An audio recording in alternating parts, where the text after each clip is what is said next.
Good morning friends. আজি এটা নতুন ব্লগ আৰম্ভ কৰিছোঁ ঘৰৰ পৰাই Diganta DK কৰবা জানো এই চৰাই পোৱালিটো আহি পৰিলে এনেই মৰিব এতিয়া বেমাৰো হৈ আছে চালা বেয়া লাগে দেই বাৰীৰ ভিতৰৰ পৰা আহোঁ য'ত মই জলকীয়া কিবা কিবি লগাইছিলোঁ আছে নে নাই গম নাপাওঁ মোৰ বেমাৰ হৈছিল যে তাৰ কাৰণে চাব বলক আহোঁগৈ তাৰ পৰা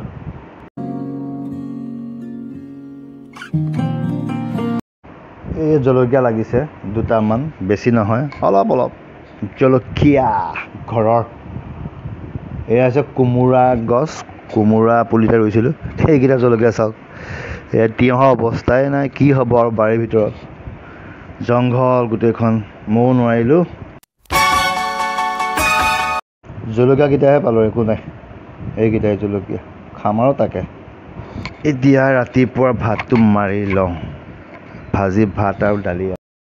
টেবলেটটো দি লওঁ আৰু দুটা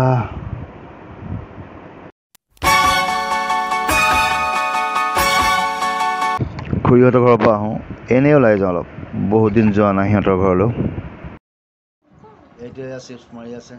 ভাগিন পোৱালি এইফালে চা লাষ্ট কৰিছে কেইটো চা এইডাল চিপছটো কোনটো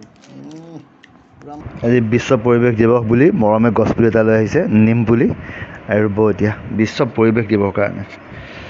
চিপৰাং দি মাৰি দিছোঁ গাঁতটো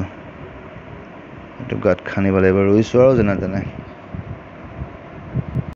এতিয়া গছপুলিটো ৰোৱা